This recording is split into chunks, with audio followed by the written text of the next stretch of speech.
En la presencia del Señor con gratitud y alza tu voz con jubileo. No había ninguna diferencia entre la actitud y las acciones de ellos y los corintios incrédulos. Ellos habían vuelto en su manera de vivir a ser iguales a como eran antes. Su manera de vivir había vuelto a ser igual a la manera de vivir de los injustos que él menciona en los versículos 9 al 11. No ha cambiado el contexto, sigue hablando de lo mismo. Ellos se están identificando con esta mala actitud hacia sus hermanos y con abusar de sus hermanos. Se están identificando con el carácter de los injustos que no heredarán el reino de Dios. Se están identificando con los injustos entre los cuales vivieron antes y de lo cual habían sido salvados, limpiados por la sangre de Cristo. Habían vuelto a la manera de vivir que practicaron antes de ser santos de Dios. Sí, está claro, pero triste que la manera de vivir de los corintios, por medio de lo que ellos estaban haciendo unos contra otros en los litigios delante de los incrédulos, y la causa de ello el defraudar el hermano a su hermano, estaban manifestando que su manera de vivir había vuelto a ser igual a la manera de vivir de los injustos que no van a heredar el reino de Dios. Esta misma manera de vivir que practicaron antes. Había entre ellos fornicarios, según estudiamos en el capítulo 5. Había entre ellos idólatras, como veremos en el capítulo 10. Y aquí en este contexto está hablando de los avaros y estafadores. Y en el capítulo 11 nos daremos cuenta de algunos que todavía eran borrachos. Y tal vez hermanos culpables de los demás pecados mencionados en esta lista, aquí en el capítulo 6, versículos 9 y 10.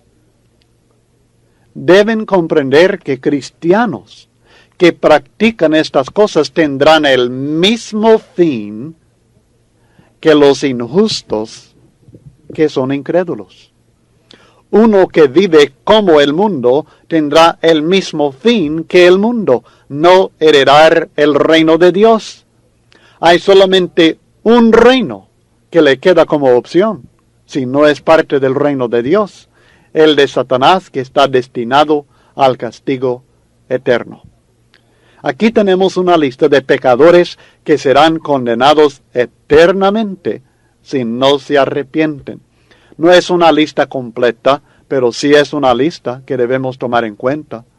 Fornicarios. La fornicación se refiere a cualquier acto sexual ilícito, es decir, el acto sexual que no sea entre el hombre y su propia esposa legítima delante de Dios.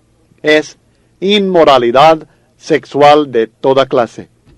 Luego habla de los idólatras, que significa la adoración de cualquier persona, objeto o espíritu que no sea el Dios verdadero. Los adúlteros, que se refiere a la infidelidad sexual de una persona casada. La infidelidad al pacto matrimonial.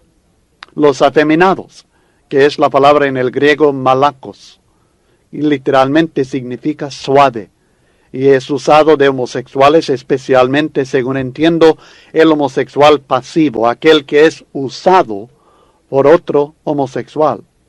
Y luego habla de los que se echan con varones, que también se refiere a la actividad homosexual, pero es usado especialmente del homosexual activo, aquel que usa a otro homosexual. Así que tenemos ambos casos, tanto el activo como el pasivo. Luego, ladrones de toda clase, avaros, literalmente el deseo de tener más. Es uno que ama y busca las riquezas, incluyendo las posesiones del prójimo, por cualquier medio que sea necesario para alcanzarlas. Es la maldad del materialismo que azota a muchos lugares hoy día. Luego los borrachos, de todas las frecuencias y todos los niveles. Uno no tiene que ser el alcohólico tirado en la calle para ser borracho. cualquier persona que se embriaga a cualquier estado que sea por medio de los espíritus embotellados, por medio del licor, esta persona se clasifica en cierto nivel de borrachera, de borrachos. Estoy convencido que el cristiano, el que busca la santidad, el que desea siempre mantener su influencia positiva cristiana en otras personas y en su propia familia, que sabe usar lo que Dios le ha dado y no abusar su cuerpo, nunca va a tomar licor de ninguna clase. Maldicientes indica el uso del lenguaje abusivo de otras personas. No es solamente el usar el lenguaje vulgar que usa el mundo, aunque está incluido, pero cualquier lenguaje con el cual abusamos de otra persona es maldiciente. Estafadores. Da énfasis a aquellos que le arrebatan sus posesiones en forma brusca o a la fuerza de otras personas. Esta es una lista de algunas de las personas que definitivamente no van a participar en el reino de los cielos. Y esto eran algunos de los corintios anteriormente. Deben recordar ellos que aunque esto erais algunos de vosotros anteriormente, todo aquello debe haber quedado en el pasado. ¿Por qué? Porque él dice, mas ya habéis sido lavados por la sangre preciosa de Cristo Jesús en el momento del bautismo. El individuo que ha sido borracho, estafador, homosexual, fornicario, adúltero, idólatra, es lavado en el momento de su bautismo. Por tanto, ya no debe mancharse con la inmundicia del mundo, ya no es del mundo, no ha sido lavado de toda aquella inmundicia y no la debe seguir practicando. Ya habéis sido santificados, apartados del mundo, apartados del pecado, con el propósito de servir a Dios en justicia. Santificados, según Hebreos 13:12 y 10:10, por la sangre de Cristo. Santificados en el bautismo, porque es en este momento que los que éramos esclavos del pecado hemos sido libertados y dedicados al servicio de Dios. Por tanto, ya no deben presentar sus miembros como instrumentos para servir a la inmundicia, que es el argumento en realidad que el apóstol Pablo hace en Romanos capítulo 6, aunque habla mucho del bautismo. El bautismo no es su tema en Romanos 6. Su tema es que el cristiano debe usar su cuerpo para servir a Dios, no debe presentar su cuerpo como instrumento a la inmundicia, porque ha muerto al pecado en el bautismo. Y ya no pertenece al mundo, al pecado, al viejo hombre, sino que es una vida nueva. Es ilógico seguir viviendo como antes vivía. Ya habéis sido justificados, declarados inocentes. Aunque no somos inocentes, Dios así nos considera por la fe en la sangre de Cristo. Romanos 3, 24 al 26 enseña claramente que es por medio de la fe en la sangre de Cristo que nosotros recibimos la justificación por fe. En el bautismo, en el momento del bautismo, somos justificados del pecado. Romanos 6, versículo 7. Por tanto, ya no debemos vivir bajo el señorío del pecado. Nuevamente, el argumento de Pablo en Romanos 6, 11 al 14. Espero que usted lea todos los textos que hemos citado y que tenemos en el estudio impreso acerca de estos tres actos: lavados, santificados, justificados. Y note por favor la relación entre el lavamiento, santificación, justificación y la sangre de Cristo, nuestra fe y el bautismo. Y notará que hay una relación íntima entre estas bendiciones que hemos recibido y la manera de recibirlas por fe en la sangre de Cristo en el momento del bautismo. El bautismo no nos lava, no nos santifica y no nos justifica. es la sangre de Cristo. Es la sangre de Cristo. Nos lava, nos santifica y nos justifica. Pero es en el momento de nuestro bautismo que recibimos estas bendiciones. Los corintios, por muy terribles pecadores que habían sido, ahora han sido lavados, santificados, justificados. Todo en el nombre del Señor Jesús, por su poder y autoridad, y por el Espíritu de nuestro Dios, por su obra poderosa, por medio de su espada, la palabra de Dios. Siendo así, ¿cómo podían ellos volver a practicar lo que antes practicaban? ¿Cómo podían ellos empezar a llevar a sus hermanos a litigios delante de los incrédulos? ¿Cómo podían ellos cometer el agravio contra su hermano y defraudar a sus hermanos? No era lógico, no era espiritual, no era consecuente con lo que Cristo había hecho por ellos. Luego, con esto en mente, aunque cambia un poco de tema, pero sigue con el mismo pensamiento, en los versículos 12 al 20 del capítulo 6, empieza a hablar acerca del cuerpo del cristiano. Y hay varias declaraciones muy importantes acerca del cuerpo del cristiano que estaremos estudiando en este párrafo de los versículos 12 al 20. La Biblia dice, comenzando en 1 Corintios capítulo 6 y el versículo 12, todas las cosas me son lícitas, mas no todas convienen. Todas las cosas me son lícitas, mas no me dejaré dominar de ninguna. Las viandas para el vientre y el vientre para las viandas, pero tanto al uno como a las otras destruirá Dios. Pero el cuerpo no es para la fornicación, sino para el Señor, y el Señor para el cuerpo. Y Dios, que levantó al Señor, también a nosotros nos levantará con su poder. La primera verdad importantísima que nos enseña acerca del cuerpo del cristiano es que el cuerpo de cada siervo de Dios es para el Señor, le pertenece a Él. Por tanto, no debe ser dominado por nada lícito. Fíjese bien, estamos hablando de lo lícito, pero aún dentro del campo de lo lícito, el cuerpo del cristiano no debe ser dominado aún por aquellas cosas lícitas. Aun si aceptamos el principio general que todas las cosas me son lícitas, tenemos que reconocer que se trata de un principio general que tiene sus límites. Es obvio que los corintios habían mal aplicado la libertad cristiana, probablemente porque la interpretación de ellos la hacían a la luz de las filosofías de su mundo, tal vez de los cínicos, que es una filosofía griega de aquel tiempo. El hecho de ser lícito no significa que algo conviene, dice la Biblia. O sea, que algo conviene, o sea, que es beneficioso, tanto para uno como también para otras personas que son afectadas por las acciones de uno, que es el tema que estaremos estudiando en más detalle en los capítulos 8 al 10.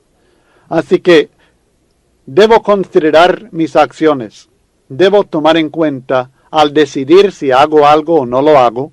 No solamente voy a decidir si es correcto, si es lícito, sino que debo considerar si es conveniente, si es beneficioso para mí, para mi vida espiritual, para mi bienestar material de mi cuerpo. Debo tomar esto en cuenta. Y luego debo tomar en cuenta si es conveniente o beneficioso para otras personas que puedan ser afectadas por mis acciones. Además, el hecho de ser lícito no significa que sea correcto ser dominado por aquello. Por ejemplo, el uso de la comida. La comida es lícita, es necesaria, pero la glotonería es pecado, porque uno se ha dejado dominar por la comida. El apetito sexual es lícito, es bueno, pero satisfacer este apetito fuera de la unión matrimonial es pecado, la fornicación. Así que debemos entender el principio. Ser lícito no nos da el derecho de ser dominados por alguna actividad, algún apetito, alguna práctica. En este contexto se trata de cosas temporales, porque tanto el vientre material como también las viandas materiales que consumimos, las destruirá Dios en el día final. No permanecen. Esto es una verdad que debemos tener en mente siempre y que trato de comunicar a los jóvenes. No hay nada que usted puede ver, no hay nada que usted puede tocar, no hay nada material que usted puede poseer que permanezca. Nada. Las cosas que vemos, que tocamos, que palpamos, que poseemos materialmente, todas estas cosas van a ser destruidas en el día final. No permanecen. Lo único de lo que hay en este mundo que permanecerá son las personas, los seres humanos, que sí permaneceremos para siempre, o en gloria eterna, o en castigo eterno. Luego en el versículo 13 del capítulo 6, nos exhorta que no debemos ser dominados por la fornicación, pero el cuerpo no es para la fornicación, declara, aunque el cuerpo sí fue diseñado para gozar de la relación sexual, no fue diseñado para el abuso del deseo sexual en la fornicación. Y en este contexto él va a hablar bastante acerca de la fornicación. Y es algo que es problema perenne en el pueblo de Dios. La tentación a la fornicación. Así que la motivación que él nos presenta aquí, la instrucción que él nos da, la debemos dejar entrar en nuestra mente para cambiar nuestro modo de pensar, para cambiar nuestra mentalidad, porque es por medio de esta mente renovada que podremos nosotros evitar el conformarnos a la vida, a la carnalidad de este mundo en el cual estamos viviendo, y a transformar nuestras vidas en algo santo, agradable a Dios. Así que aprendamos lo que Él nos está enseñando. El hecho de que el impulso, el apetito sexual, la relación sexual sea algo lícito, no está diciendo que fue diseñado el cuerpo para la fornicación, porque no es así. Fue diseñado para gozar de esta relación sexual en el matrimonio legítimo, no para el abuso del deseo sexual en la fornicación. Y como veremos, es un pecado que logra dominar totalmente muchas vidas. Es un hábito, sí, es un hábito, se convierte en hábito, al igual que las drogas y el licor y el cigarrillo, la nicotina, se convierte la fornicación en hábito y se posee de uno de modo que está bajo el dominio del apetito sexual y por un ratito satisfecho y vuelve a desear más y vuelve a desear otra persona y vuelve a desear otra y sigue adelante hundiéndose en el pecado. En cambio, en contraste con esto, los versículos 13 y 14 nos enseñan que el cuerpo no es para la fornicación, sino para el Señor, y el Señor para el cuerpo. El cuerpo del cristiano debe ser instrumento para servir y glorificar al Señor. El cuerpo del cristiano es para el Señor, le pertenece a Él. No nos pertenece a nosotros y no pertenece al pecado.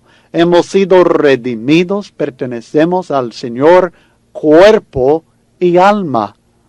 Muchas personas tienen el concepto, o tal parece, que la mente es la que tienen que guardar únicamente. Y que queremos en el interior servir a Dios, pero de todas maneras somos carne y huesos, tenemos este cuerpo y que luchamos contra él, pero nos domina muchas veces y no podemos evitar esto. Esto es pura basura, es pura basura. El cuerpo del cristiano también le pertenece a Cristo. Y la redención que Cristo nos ofrece incluye el cuerpo y Él espera de nosotros la devoción de nuestro cuerpo también en su servicio. El Señor Jesucristo dio su vida. Él es para el cuerpo. El Señor es para el cuerpo, declara el texto. Él dio su vida para lograr nuestra redención, incluyendo la del cuerpo, y para librarnos del dominio del pecado. Así podemos y debemos presentar nuestros cuerpos en servicio a Él, sacrificio vivo, dice el apóstol Pablo en Romanos capítulo 12, versículos 1 y 2, y como ya comentamos anteriormente en Romanos capítulo 6, esto es su tema, que el cuerpo del cristiano, el que ha sido redimido, lavado en la sangre de Cristo, es instrumento de justicia, ya no instrumento de maldad. Quiero leer con ustedes Romanos 6, versículos 10 al 14. Porque en cuanto murió al pecado, murió una vez por todas, hablando de Cristo. Mas en cuanto vive, para Dios vive.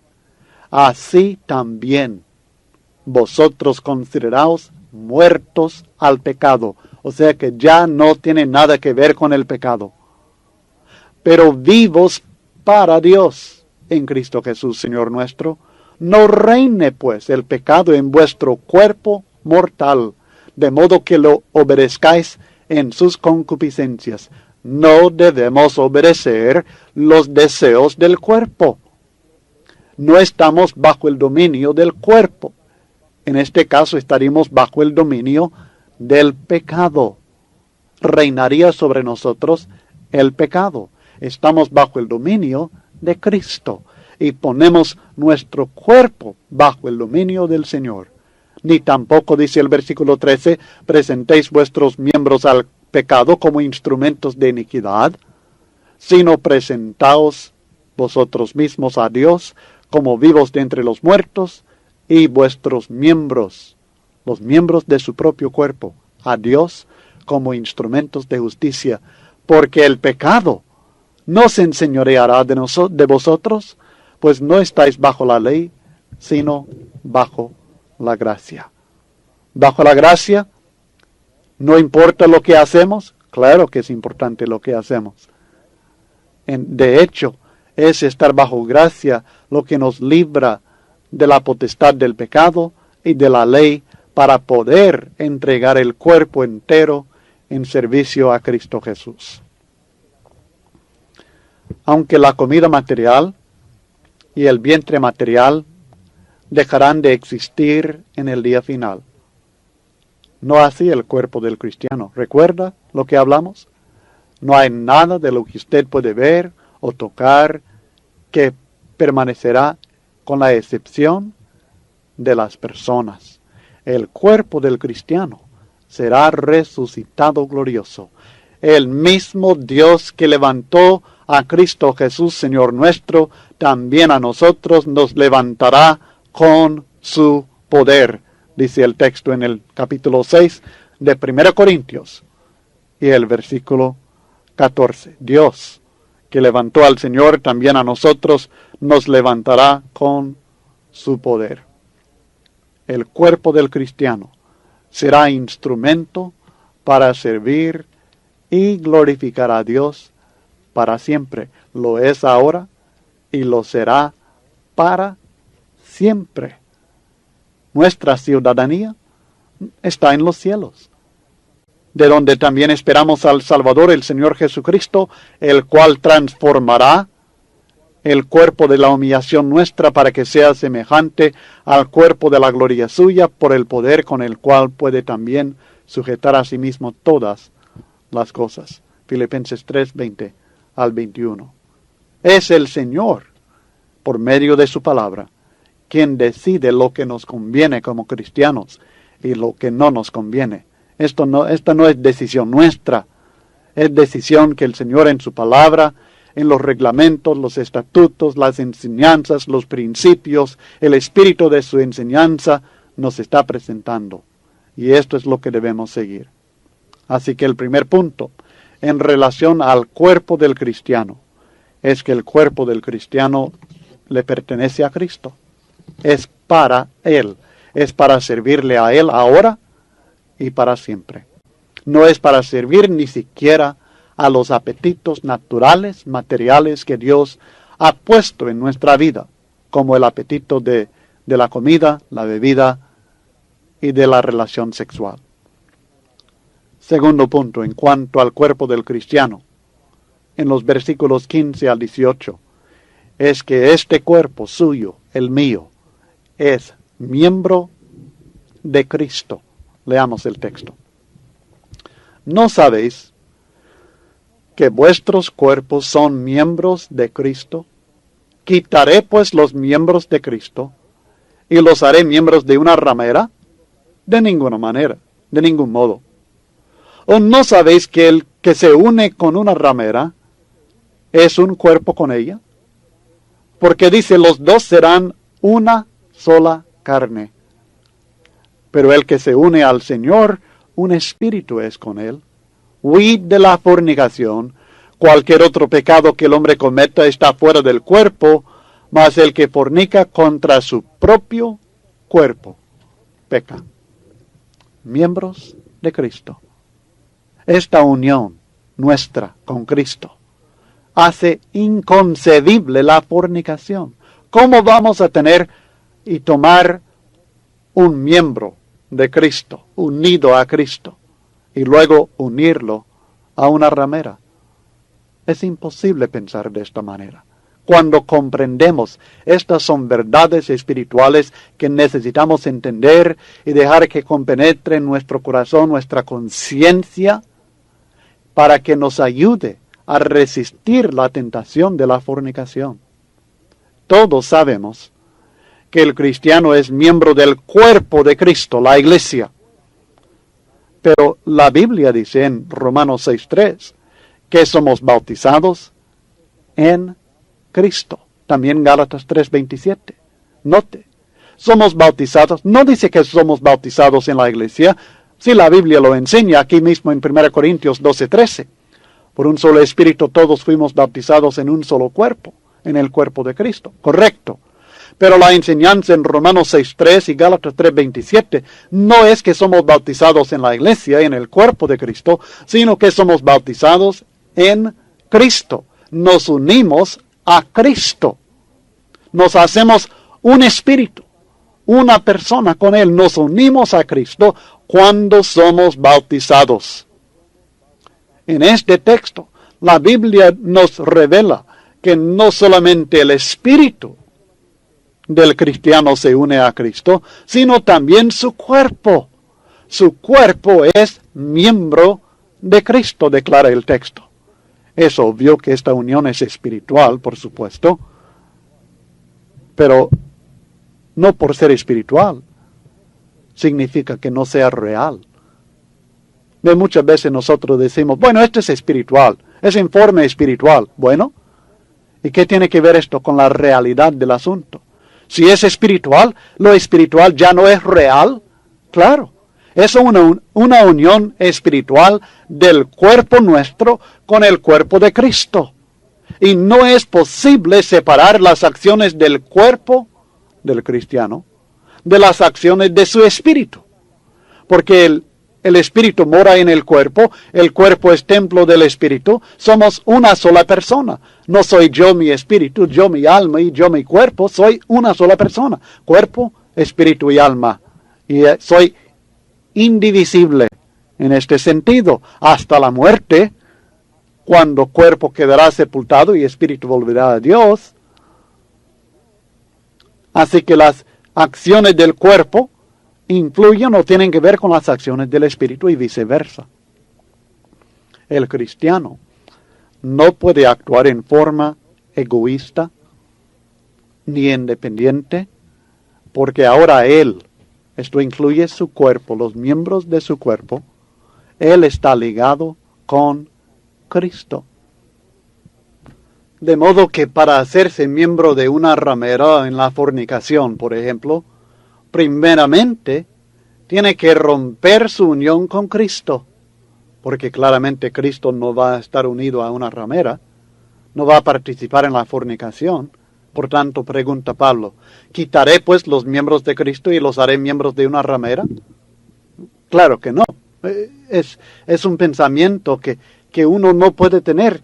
¿Cómo voy yo a quitar algo que le pertenece a Cristo, tomar un miembro de Cristo, quitárselo y luego hacerlo miembro de una ramera? Esto es pensamiento espiritual que necesitamos dejar que compenetre la mente para ayudarnos a nosotros a resistir la tentación. Cambiemos nuestro modo de pensar. Si adaptamos nuestra mente a la mente de Cristo, nosotros podremos resistir la tentación. Nosotros podremos superar este problema que Satanás está usando para azotar a muchos cristianos, tanto hombres como mujeres. Por tanto, la unión carnal del cristiano con una ramera obligadamente incluye la contaminación espiritual de un miembro de Cristo.